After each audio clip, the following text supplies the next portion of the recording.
Addicts, welcome to the Chuck Schwab betting preview with the Tour Junkies. I'm your host, DB. I got Pat Perry with me. We're going to preview the Charles Schwab betting stuff for 2021, I think. The stuff. Okay. Yeah, it's going to be fun. We're presented to you by our friends at fantasynational.com/TJ, the only place you should go if you bet on golf, if you play DFS, if you like to put a little dollar, a little quarter, a little change, if you like to do something strange with some change on the PGA Tour, hit that fantasynational.com/TJ. Get 20% off any membership level. The 20% off stays with you if you upgrade from weekly to monthly, monthly to annual. Good stuff, great stuff. We've been with them for 4+ years. Trust them. All the data comes straight from the PGA Tour, licensed PGA Tour data, so you know it's good. Not every website out there has that, but it's got everything you need. All your stats, recent history, or course history, recent form, every stat you can imagine, plus some really cool proprietary stats from Fantasy National. You can only get there. They have Corn Ferry data now, too, if you want to bet on the Corn Ferry Tour. Corn Ferry data. Yeah, they got Corn Ferry Tour stuff. They got everything. Everything you need. Subscribe now. Just go ahead and do it now. Give it a try. It's good stuff. Go to fantasynational.com/TJ. Get 20% off when you sign up through our link. It helps us. Makes us look good. You should do that. Thank you. Thank you very much, Pat. This is the betting show. And for those of you who, I think maybe it's just one guy that commented last week that we should not be drunk on the show. We should respect our audience. You know what? I just say, F you is what I say, because you're not the kind of audience that we want, okay? Because we have a good time. And we do 3 hours of shows between the DFS show, this show, and the DraftKings Tour Junkies After Dark show. And we like to drink and have a good time. And it is what it is. By the time we get to the betting show, we're kind of deep in the sauce. If you don't like that, go pick somebody else. Yeah, there you go. That guy needs to cry some TJ tears, just like some acorn tears, like I'm showing the coasters. By the way, new coasters in the shop. Have you sent me mine? No, I haven't yet. Sorry, I'm holding out on you. But if you place an order, we're gonna send you some coasters. So there you go. They're not in the shop. You just have to buy something else, and then you get a coaster. You get a handful of coasters. I am drinking some tequila and soda with a lime tonight, buddy. Are you still on beer? Or have you switched to wine yet? Still on beer. I'm going to switch to wine before the DraftKings After Dark show, which is after this one. Oh God, yeah. Phil Mickelson won the PGA Championship. We did a full-on recap of the PGA at the beginning of the DraftKings show, so you can go check that out if you haven't already. Basically, I mean, he was 200-1, 300-1 on some books to win. And what are we even doing? You know, how are we even doing this? Is what I said at the DFS show. It's like no one thought Phil Mickelson was going to win this golf tournament. Literally no one. I'm on Twitter. We follow everybody on Twitter. Not a single person taking a victory lap on Phil Mickelson, which I'm happy about. No touting. You know, nobody was touting that they picked Phil. Literally nobody. So it is what it is. It was amazing. It was incredible. It was tremendous. It was all those adjectives. We talked about it extensively, so we won't get into it now. But bananas. I will say this in the YouTube comments, if you're listening, help us out. Help out the algorithm. The more you comment, the more YouTube says, oh, people must like this show. And they put it in front of other people's eyeballs, and it helps spread the TJ gospel. That's what we ask you to do. Please do that. It would help us. It doesn't cost you anything but like 10 seconds. In the comments, me and Pat just got done talking about this. Who's the next old fart to win a golf tournament? On old guy season. It's old guy season. You know, you got Stuart Sink, Stifler's mom here, winning 2 tournaments this year. Phil. Who's next? Tell us who's next. It doesn't have to be this year. Maybe next year. Is it Sink again? Is Sink gonna three-peat? Is it Phil again? Is it Steve Stricker? Is it Matt Kuchar? Is it Michael Thompson, who's only 36 years old? But in my book, if you can't hit it out past 270 and you putt really well, and your name is Michael Thompson, which is a very older person name, even though you're 1 year younger than me, you're kind of an old fart. Who's it going to be? Is it going to be Henrik Stenson, who's in the field this week? Is it Brant Snedeker? Yeah, I may talk about him on the betting show. I have somebody in here that could fit the mold. Put that in the comments. Put that in the comments. Who's winning? Who's the next old guy to win? Is it your dad? You know, is it Pat? What if Pat spent the next, 45? What if he spent the next 5 years really grinding on I'm not 45. 44? Yeah, 44. There you go. Got an extra year. What if you? I mean, the 45 let me hold on to 44 just a little bit longer. Okay, I just turned 44. Like, don't throw 45 on me right now, because then I'm just like I'm closer to 50. There, I'm like that's a Okay. Anyway, blah blah. Yeah. Okay. That's our recap. Pat, let's talk about Colonial. Speaking of old, Colonial is an old golf course, and old as dirt. Yeah. The tournament's old. 75th year anniversary we're celebrating this year. Actually, I wonder, do we have a listener that's 75 years old? I just had that thought. I wonder if we do. That would be very interesting to know. If you are 75 years old or older, I would love to know that you listen to this show. I would bet. What would I bet? What's a possession of mine that I would bet?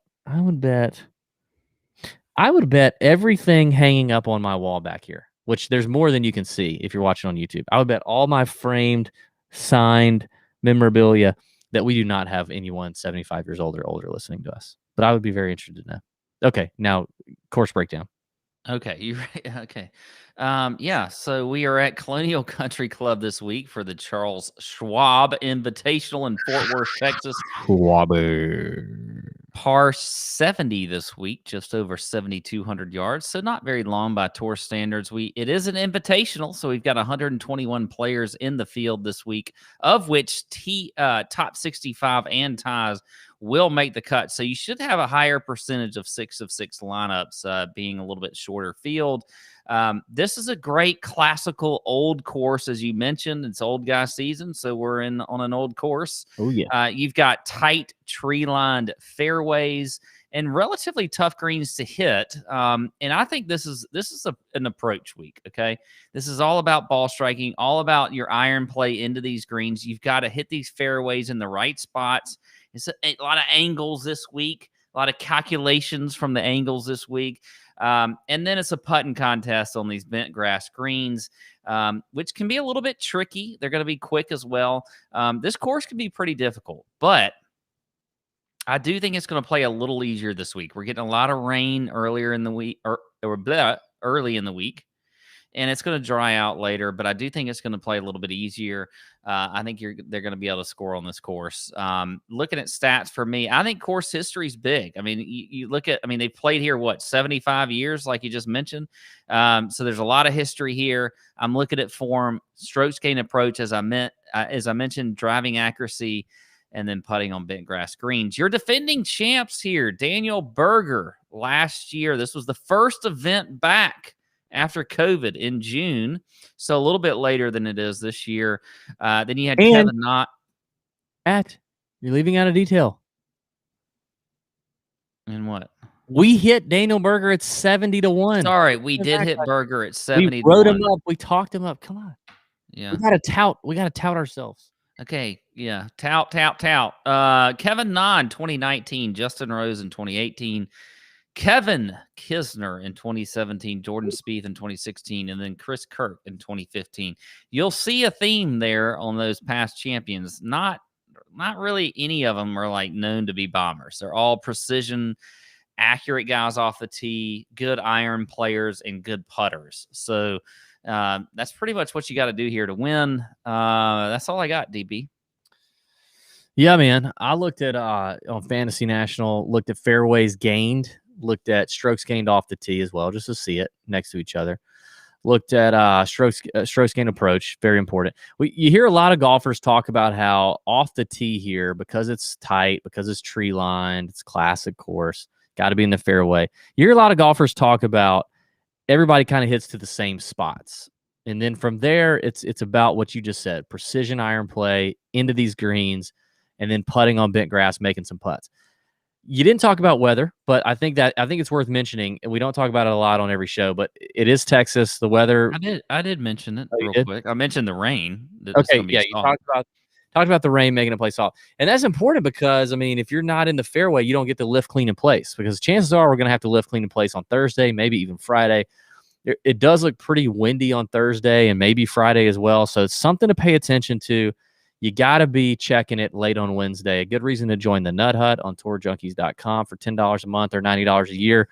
And a good reason to subscribe to the Chalk Bomb for free. Go to tourjunkies.com, scroll the bottom right of any page on the website and type in your email. You can get the Chalk Bomb because we talk about it there. It's definitely something to think about. Don't get married to your players this early in the game if if it's like before Wednesday after late afternoon, because tee time waves and advantages, we've definitely had a couple of those over the last few weeks. So something to think about. I also looked at strokes gained ball striking over the last 24 rounds strictly at Colonial. Guys with experience here, how did they go from tee to green? How did they go off the tee and strokes gained approach? So I will reference that on a couple of players here, I think. And when you look at the betting odds history here, it's a lot of mid-range. There's one, I think in the last like 10 years, there's one triple-digit winner, and that was our boy Boo Weekly. By the way, if you're watching on YouTube and you're a YouTube person and you've not seen our Boo Weekly interview from a while ago, I don't know how long it was, just search it. Tremendous interview. Like Boo Weekly, freaking hilarious. Told some great stories on there, unfiltered. It's also on Apple and Spotify. You got to scroll down there, but search our Boo Weekly interview. But he was only 100 to 1. There's a lot of like 30 to 1, 70 to 1 winners, like a lot of that kind of mid-range. Now, granted, of course, the Colonial could tend to play a little more difficult than your average PGA Tour event. When that happens, you're going to get shorter names winning. If it is as soft as we think it might be, that could open it up a little bit. So there you go. Speaking of old guys, Pat is old, as we already mentioned. And he was kind of looking for a different workout program that he could do from home, that he could do on his own time, that help him get in shape for all the rounds of golf he wants to play in the summer. And he came across Golf Forever. We reached out, and Golf Forever said, you know what, let's do this. So they assigned him some new workouts and exercises to do every day when he logs in. And it's great because otherwise he doesn't know what the hell to do. Workouts can be done from home with minimal equipment. He doesn't have to leave his living room or join a gym. He can just stay in his gated community house and just do his thing. It's fantastic for Pat. If you're looking to get in better shape, you want to improve the way your body feels during and maybe even after a round, if you're a golfer, go to golfforever.com and be sure to enter promo code TOUR99 to get Golf Forever for just $99 a year. It saves you $51 because you're just a tour junkie and you deserve it. You deserve it. Say that out loud. I'm a tour junkie and I deserve to save $51. That's TOUR99 to feel the results for yourself. Co-created by major champion Justin Leonard and Dr. Jeremy James. They work with some experts, man. I mean, experts. Chiropractor and PGA Tour trainer Troy Van Beesen. He works with 5 players ranked in the top 30 in the world golf ranking, including Pat. Actually, that doesn't include Pat, but also Pat. And the Golf Forever app just basically delivers recommended daily exercise routines, and there's a library of about 500 videos to search for if you just want to do your own thing. The yearly price is $150, but you get it for just $99 a year. Fantastic stuff. Promo code TOUR99 to save $51 a year when you go to golfforever.com. Be like Pat and go to golfforever.com. Do that. All right, buddy. Ready to talk some outrights, some top 20 bets? Yes. Let's go. Let's go. Top of the board. What are we looking at? Where are we going? Shortest name. You got Jordan Spieth at like plus 10.5 or 1050. So 10.5 to 1-ish on DraftKings. JT 13 to 1. Morikawa 15 to 1. Abe Answer. We debated Abe Answer a lot last week. Abe Answer, Tony Finau, and Patrick Reed all on DraftKings Sportsbook at 17 to 1. Are you doing any of that? Are you going to do some of that? Or are you going to do something different? I'm not going to do any of that. I'm doing none of that. And you know what? Here's where I think that the betting week is pretty strong. I think there's going to be some ownership issues, especially at the top on DraftKings, and I think you're gonna have to plant some flags here and there if you want to win a GPP or whatever you're looking at. But as far as the betting is concerned, I think that there's some better value if you skip all these guys like Finau and Answer and Morikawa and Corey Connors at 19 to 1.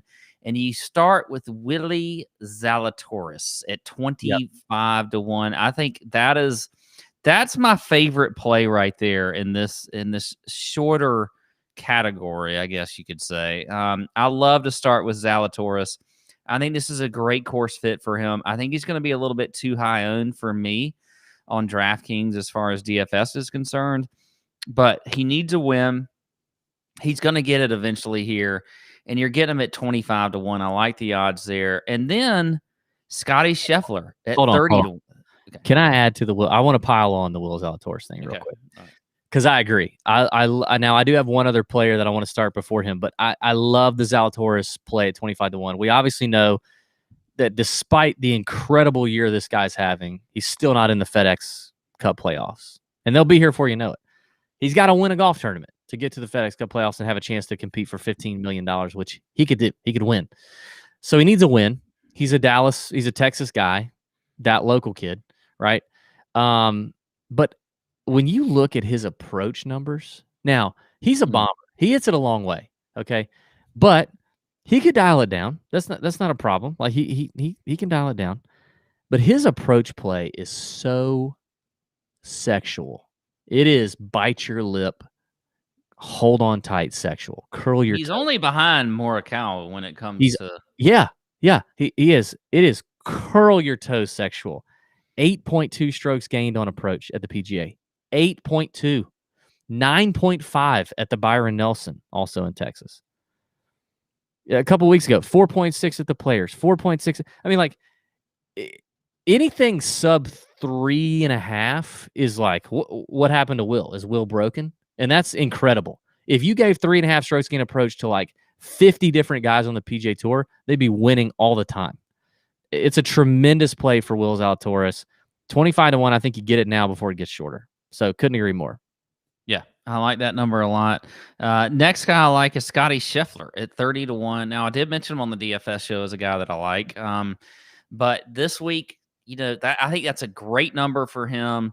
A guy that's good on approach. He is a Texas guy. He's not born and bred here, but he did play his college golf in Texas. So I like some Scottie Scheffler. And then after that, Charley Hoffman at 45-1. That's in the mid range there, but you gotta go with some Charley Hoffman at 45-1. He is just playing absolutely fantastic. Approach game is incredible. You look at his recent form, ball striking, all of that is just perfect for Charley Hoffman. So if you're just like my top three guys that I love, Willie Z, Scheffler, and Hoffman right there. I mean, Hoffman's playing some of the best golf of his career right now in terms of consistency, ball striking. He's a winner in Texas. I think I love the Hoffman play. I have him as well. Scheffler, you're a Scheffler guy. I don't know if you know that. I don't know if you know that about yourself. I don't know if you realize that about yourself. Like when you look at yourself in the mirror and you go, man, I am a olive-skinned, gated community living 44-year-old Scheffler guy. I don't know if you know that, but you are. Wow. I don't know if I would have put those other adjectives in there, but okay, whatever. I can't quite pull the trigger. I don't know why. I should love Scottie Scheffler. He hits it long. He's like a Southern guy that kind of acts like he just kind of goes with the flow, like low key, like even keel. But I can't figure it out. And doesn't it feel like Scottie Scheffler's already won on the PGA Tour? Like it kind of feels like that, but he does, but he hasn't. You're right, he hasn't, but it does feel like it. It's very strange. I can't make every week he's in the field. I go, Scottie, and I try to find a reason to play him, and I try to find a reason to bet him, but I don't. I think that number's good for him. At what's the number again? 30-1. I just like that number. It just feels, I don't know, I can't pull the trigger yet. And maybe that's going to result in me missing it. Maybe that's going to result in me missing the first win, the breakout win, but it's weird. I don't know what it is. Okay. He's going to get it. He's going to get the win. I mean, we've already had guys like Morikawa, Wolf. Yeah. How does Wolf have a victory before freaking Scottie Scheffler, who I think is a way more talented all-around golfer? I mean, Wolf was a tremendous player coming into the PGA Tour. I mean, coming out of college, he was very. I mean, he had all the acclaim that you need. He just lately something's gone on. All right, I'm going to go a little shorter than Willie Z. I love Willie Z, love it, but Patrick Reed, not on DraftKings, but on PointsBet, is 20-1. And seeing the two made me want to go. You know, another local Texas guy, good at, accurate kind of player, can putt the lights out. Has started to kind of like improve his record at Colonial through the years. Plays well on tough courses if it does in fact, get difficult out there. And for making the cut on the number at the PGA, had a tremendous weekend. I mean, Reed turned it on the weekend. So 20-1 for a guy with the kind of win equity on it late on a Sunday that Patrick Reed had. Don't forget the last win he had, where he had the whole rules controversy. With all that swirling around him on Saturday, just freaking slammed the door on Sunday. I can't remember what tournament that was. It was in the winter. Farmers? Was it at Torrey? Anyway, I have a terrible. It was one of those. It was one of those old classic courses. Was it? Slam the door amidst all that controversy. So, I mean, the dude can win all. I mean, betting Patrick Reed is just something I'm going to do for a while because I don't know. People don't like to bet him. The numbers, I think, usually longer than it should be, and he always gives me that win equity. Love the Hoffman play. What about Billy Ho? We didn't talk about him on the DFS show. What about Billy Ho? You get some win equity with Billy Ho. Can be. I mean, he's actually really accurate off the tee. He's 10th in the field in fairways gained over the last 24 rounds. He's 9th in the field in strokes gained putting on bent grass. If you take a 75-round large sample size, putts well on bent grass, Billy Ho does. It's all about the irons for him. But also in this golf tournament, if you just look at ball striking numbers at Colonial in 12 rounds, he's 23rd in ball striking. Recent results for Billy Ho, 23rd at the PGA. Like, did you even know that? You probably didn't. I didn't know that. Like, never saw him. Well, there are a lot of people that just kind of at the end finished well because they had. But Billy Ho, if you're getting that 50-1 number, I'm assuming that's on PointsBet because he's at 35. He's at 35-1 on. That is on PointsBet. What I'm looking at. So yep, that's on PointsBet. 50-1, some value there. I mean, yeah, 35-1 on DK, so a little bit of value there while it lasts. Grab it. But I mean, just recently we saw him finish runner-up at Mexico. Saw him finish 7th at the Sony, 5th at the OHL, 2nd at the Wyndham last year. Like Billy Ho, I mean, he could do it. He could do it. So 50-1. I don't like him at 35-1. I'll tell you that. I would not bet him at 35-1. Like, I prefer Hoffman over Billy Ho in general. But 50-1 on PointsBet, I saw that value and I thought that was good. I'll kind of take us into the mid-range here. I got 2 names before we get into the triple digits. Cameron Tringale, who you and I did talk about on the betting show at 60. He is at 60 on the DFS show. Sorry. He's a 66-1. I'm not saying I'm locking that one in, but it's one that I'm watching. I'm watching it. Depending on how the card shakes out, depending on tee time advantages, all that kind of stuff, I may just kind of pay attention. Because he just had 5 bad. He had 5 bad holes on Friday. I mean, they were including a 10. Okay, so it was muy bad. That was on his front 9. On his back 9, he ended up playing pretty well. Like, he got it together. He got over being angry and pissed. And for a guy who knew he was going to miss the cut and trunk slam, he actually turned it around. But prior to that, let's talk about. I mean, he's been incredible all year. So 66-1. And I know he's not won on the PGA Tour. He's searching for that first victory, but we talked about this in the course breakdown. We talked about precision. There haven't been many players more consistently and precise as Cameron Tringale. Since the season started in September, I think he has 3 or 4 top 10s and like 7 or 8 top 25s. I mean, he's been doing his thing. 66-1, I think that's interesting. I'm going to keep rolling with Matt Wallace as well at 70-1. I mean, I keep betting him. I'm getting to the point where like I'm just going to have to bet him regardless because I've bet him too much. I can't miss it. But he checks so many boxes. He's now full-time on the PGA Tour. I think he's confident. Checks a box on approach, fairways gained, putting on bent grass, scrambling, like every box he checks. And he's just a good value at 70-1 on DraftKings and confident, playing well. So Matt Wallace for me. That's the Okay. mid range. Well, I'm with you on Wallace. I had him written down as well. I'll start here in the mid range with Gary Woodland at 55-1. Now, I'm not a big fan of playing him in DFS, but we have seen Gary Woodland play a little bit better lately. I mean, he had a 5th place finish a few weeks ago. He was up there yesterday at the PGA Championship and then just kind of effed up. As a matter of fact, he really screwed me out of some money because I had him very low owned. And he did drive it all over the place yesterday, but his approach numbers have been good. You look at, the last time he played here, he was 9th place in 2020.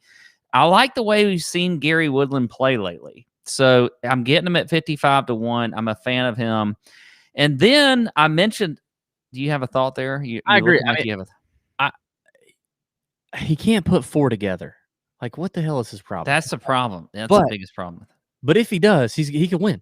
And we also know that Gary plays great on short courses, despite being a long hitter. So I don't mind it. It scares me a little bit, but I'm with you. I think if I were going to have any Woodland exposure, I'd rather just bet him outright and forget it.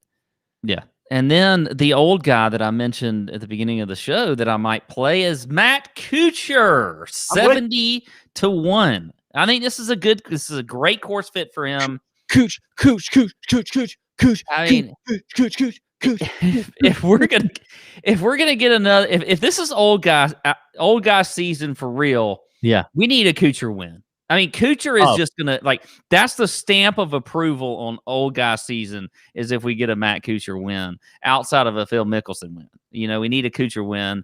To just finish this whole damn thing off with old guy season. So I like Matt Kuchar this week. He's played well here in the past. And he's been okay recently. Hadn't been terrible. So I like Kuchar. So there you go. That's the mid-range / a little bit longer range. All right, take me to the them 3-digit bad boys. All right, 3-digit bad boys for me. I'm going to start with Joel Dahmen at 110-1. Love some Joel this week. We've seen him play well this year after he had that long miscut streak, and then he had a victory. This is a great course fit for Joel. You look at his history here, been pretty good. And his last couple finishes, T55 last week at the PGA Championship, top 20 at the Wells Fargo. What else for Joel? You look at his stats here, 47th in the field in ball striking. He is top 20 in the field in driving accuracy. I like some Joel this week at 7,400. Or excuse me, we're in the betting show, not the DS. Yes, we are in the betting show. Yes, this is the betting show. Yes, this is okay. The beer's setting in. And then I'm going to go a little bit longer here with Tom Hoge at 140-1, a guy that we see like a lot of kind of spotty form from. But I think this is a good course fit for him as well. And then CT Pan, 175-1.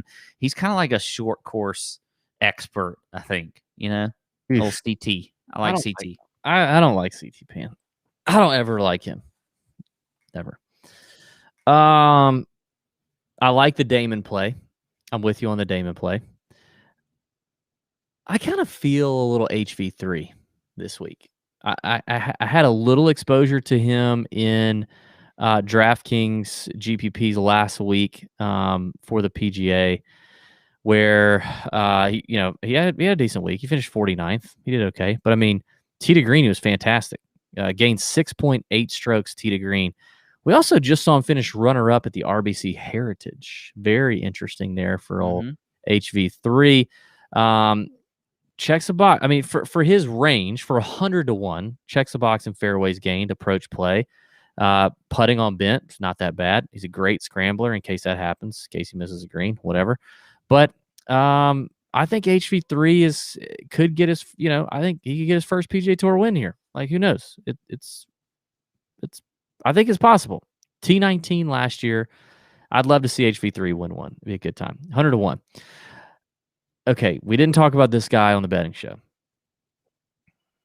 Kisner's missed a lot of cuts. God, like it's just it's a thorn in our flesh, because we know Kiz. thorn in our flesh. Yeah, I don't know if I've ever heard anything like that. Oh man, that's from the Bible, dude. That's from the Bible. You never heard that? I've heard thorn in my side or thorn in like nobody said flesh. They never. That's what it is in the Bible, dude. Okay. Why do you have to spell it? Why can't you just say it? It's fun to spell right now. Right now, I just want to feel like spelling. I mean, he sucks. He freaking sucks. Kiz does. He's playing terrible, but he's your 2017 winner. Okay, he loves Colonial, loves it, absolutely loves it. Now, he also loves Harbor Town. What did he do there? Oh, he missed the cut. But whatever. He loves the RSM. He loves Sea Island. What did he do there in November? He finished runner-up. Yeah, I mean, I don't know. It's 110 to 1. It's Kisner on a course he's won, a course he loves. I'm not going to play him in DFS. So I'm like, do I just throw, a quarter of a unit or less on him at 110 to 1? It's tough to overlook. Okay, the PGA. He hates long courses. He hates them. He hates long courses. He was never going to play well at the PGA. So miscut, whatever. Valspar. It's kind of the same thing. Doesn't matter. The Heritage was weird. The fact that he missed the cut of the Heritage is weird. The Masters. He always talks about the Masters as the place is a bomber's paradise. I suck there. He's missed the cut there. The Players Championship. I kind of feel like he should have played better there. Runner-up, lost in a playoff to Ricky there years ago. But the Players is also one of those tournaments that just produces miscuts out of everywhere. And before that, he wasn't in terrible form. I don't know. It's something to look at for Kiz. Bombs. I like Maverick McNealy at 160 to 1. Kind of a weird number or a weird guy, but he's like a miscut or a top 3. And he's ready. I think he has the chops, and I think he's ready to win. He's a tremendous putter. He's very accurate off the tee. He just needs to hit his irons better, and he's there. He could be there, and he could close the door. Maverick McNealy at 160 to 1 on DraftKings would be my last bomb before we get into some top 20s. Okay. What are the people saying in the chat about Kisner? Anybody know? I'm sure there's some. Nope, nobody. Yeah. Oh, somebody loves Kisner in poor form, but 100 to 1 on a par 70 course. There you go. Mark. Okay. There you go. Question mark. I'll say yeah. Mark Mav at 330 to 1. Okay. Where the hell is that? Mark Horn said he loves the biblical references. You're welcome. Okay, Pat, top 20s. You got any of those? Yeah, I got a few here. I like our boy Harry Higgs. Got into the Masters last week, by the way. Got into the Masters with his top 5 finish or 4th place finish at the PGA. He is at 4 to 1 for top 20.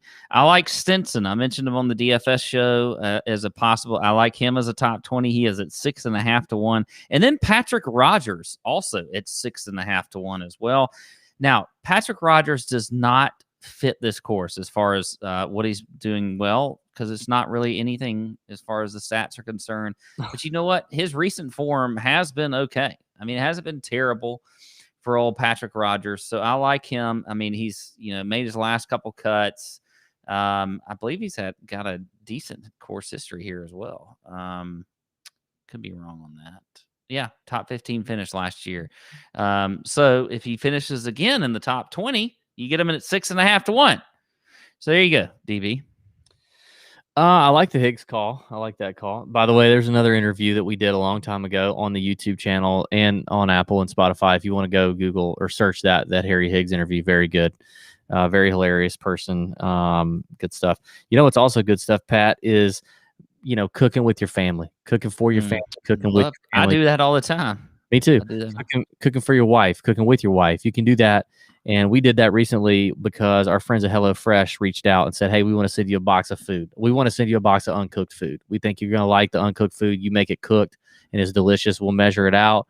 We'll send it to you in the mail and it'll be fantastic. And it surely was. We actually, we did it. HelloFresh, you get fresh, pre-measured ingredients, mouth-watering recipes delivered right to your door. You can skip the grocery store and count on HelloFresh to make your home cooking easy, fun, and affordable. And it's why they're America's #1 meal kit. You know what I mean? I got my HelloFresh kit right before I got COVID. And so it was perfect because right at like the tail end of COVID, when I needed something with some good flavor, because I was kind of like the taste was weird, we had some. And the wife made it, and I watched her make it. It was beautiful. My favorite meal that I got was a bulgogi meatball and pasta, which is like a Korean barbecue kind of thing. Delicious. So much flavor. Easy to do. I mean, they send you the step-by-step ingredients, all the pre-measured stuff, even the little ingredients, even like the little tiny stuff that you would think they wouldn't have in there. They did. And there's pictures. I mean, if you can, a dummy can do it. It's so Pictures are nice. Pictures are always nice if you're a rookie cooker. Yeah, if you're a rookie cooker. HelloFresh has been named Newsweek's most trusted meal kit company of 2021 with over 4 million households served. And there's a lot of there's a lot of meal kits out there. You know what I mean? You got a meal kit over here and then a meal kit over there. Next, you start a meal kit company, your neighbor over there, he starts a meal kit company. And you're mailing meals to everybody. HelloFresh, best meal kit voted on in 2021. Unbelievable. Good. Bravo, HelloFresh, by the way. So you get better value, too. It's 28% cheaper than shopping at your grocery store and 72% cheaper than a restaurant meal, and you don't sacrifice the quality. I can attest to that. That's based on a Zagat dining survey. So you like apples? How you like them apples? So go to HelloFresh.com/TourJunkies12 and use promo code TourJunkies12 to get guess how many free meals, Pat? A lot. 12, okay? 12? What are we doing? Okay. And that includes free shipping. So you go to HelloFresh.com/TourJunkies12 and use promo code TourJunkies12 to get how many free meals, Pat? 12. 12 free meals, including free shipping. Get you some of that America's #1 meal kit. Do you remember, speaking of meal kits back in the day, like I remember this when I was like in middle school or elementary school, when the meal kit that we sold was pizza. You remember those pizza meal kits that you got back in the day? And the pizza was not very good, but it was like make your own pizza. Didn't that turn into just the Lunchables, but just a pizza where you like throw your cheese and your pepperoni, your 2 pepperonis on there, and you call it a day? Yeah, it was. Yeah. Anyway, that was the olden days meal kit. A bunch of listeners in the chat apparently using HelloFresh. AC, our boy AC, he and the wife have been on HelloFresh for 2 years. He says, "There you go." So praise God, baby. That's good to know. Good to know. All right, I got some top 20 bets. I like the Higgs bet. I had that one written down. Yeah, we don't give any top 20 bets around here shorter than 3-1 because we're not, we ain't shits. Okay. Starting at 3-1, Joel Dahmen is 3-1. I like that. Playing great. Accuracy course, precision course. That's Joel Dahmen. Okay. That's a Joel. That's a Joel. Kisner, if you're scared to take the outright, we just talked about him. If you're scared to take the outright at 110-1, take him at 3-1 as a top 20.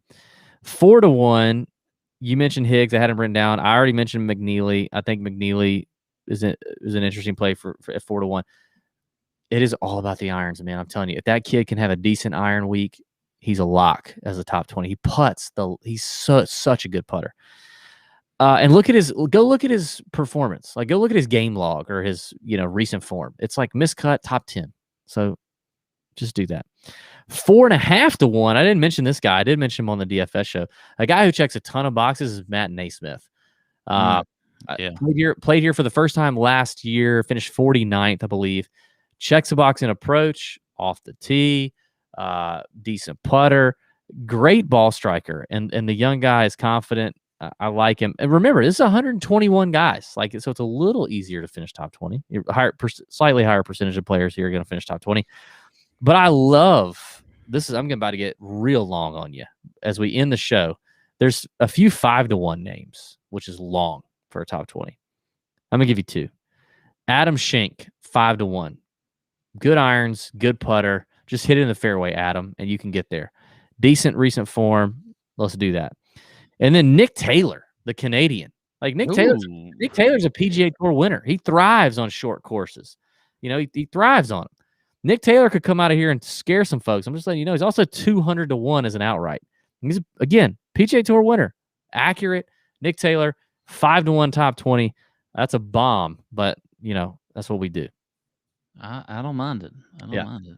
So there we go. Thanks for watching. Thanks for listening. We appreciate it. In the comments, like I said, oh, thank you, Scott Anderson. You two idiots are terrific. Much love from nearby Greenville. Love Greenville. Yeah, Greenville's Smoke a great on the town. water. Smoke on the Water. Great restaurant there in Greenville. If you ever go to Greenville, good town. Thank you for telling us that we're idiots and we're terrific. We appreciate that, Scott. Yeah, in the comments, next old fart to win a PGA Tour event. We need you to comment because it helps the algorithm. It helps spread the TJ love across the YouTubes.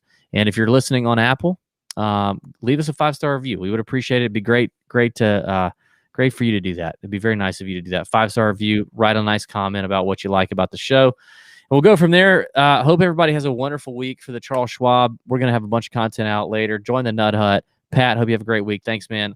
Let's go do TJ After Dark. See ya.